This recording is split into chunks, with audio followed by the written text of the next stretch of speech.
And welcome back to Belmont Bunch. Today, we are celebrating another Islander win and a continuation of this point streak. We started out the year 0-2-0, and I was worried, and now those losses don't look as bad because they were against two of the better teams in the league. And the Islanders, 7-game point streak. Tonight, the perfect road game. I'm sure Barry Trotz is feeling really good right now, especially after we talked about last game. He felt bad about kind of hurting Sorokin's chance at a shutout. Guess what?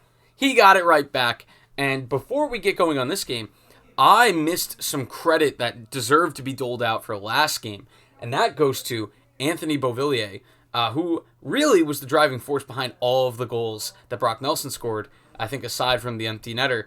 Beauvillier, as somebody said in the comments, continues to do it to Montreal and to his hometown. And yeah, excellent stuff. Calgary just made it 3-0 on the Rangers, so that's kind of cool.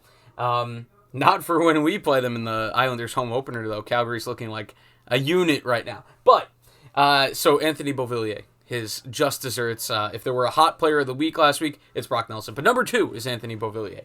The Isles get this one done. They get an early goal. So this is what I mean. Perfect road game. Get early goal. Good net, behind the net work from Barzal and Bailey, who hasn't been great. Probably been one of the worst forwards on the team. But he's had a couple of, games recently that make you feel like, okay, he's starting to come out of it a little bit. But it's also not great to see that every time, he jumps to a line, the one that he left seems to be doing better off without him. But that's fine. That second line right now, Palmieri is adding a lot to it. Could have scored a goal tonight. Definitely could have scored. Had a chance on a bit of a breakaway that got stopped. He helped set up the Nelson goal later on, but we'll get to that. Not a lot of work for Ilya Sorokin in this one. They did make it 2-0 before he had to make it he had to make a big save at the end of the second. A weird bounce off the boards. A Winnipeg Jet in front just trying to hammer at it. Doesn't get a lot of it. It's flipping over, end over end, and Ilya Sorokin just pops it over top. Great work from Sorokin. He's just dialed in at this point. And like I've said a lot, I'm going to sound like a broken record here. Is that the puppy? I'm going to sound like a broken record here, but just efficient movements, not overplaying the puck. I think the puppy's here. Yes! Victory, puppy! Hey!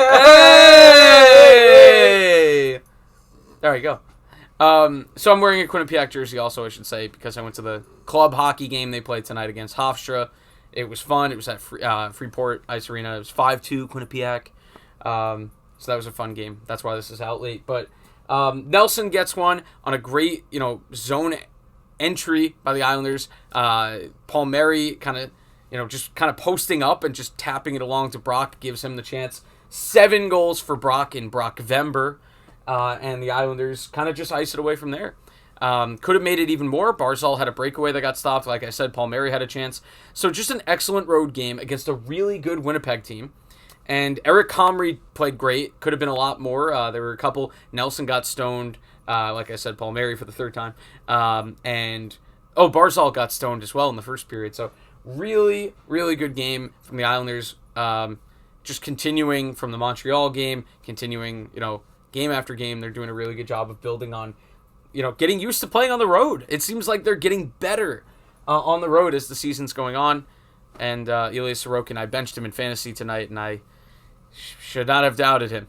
So, not much else to say. Maybe be better in the face-off circle, but other than that, just a ridiculously good road game against a really good team. And just carry this into tomorrow. Good question. Do you start Varlamov, or do you just... It's very tempting to go back to Sorokin again. I would say you go with Varlamov. Sorokin has now done the deed. He's gone 9 games. He's given you 5 games, 5-1. And it's time to get Varlamov involved. The Wild won tonight. They've been a little bit back and forth this year, but generally good. And a good test for Varlamov in his first game. And, if he gives up an early one, you can always go back to Sorokin. But that's it. That's the video from Belmont Bunch today. What? We'll see you next time on Belmont Bunch. Have a good night.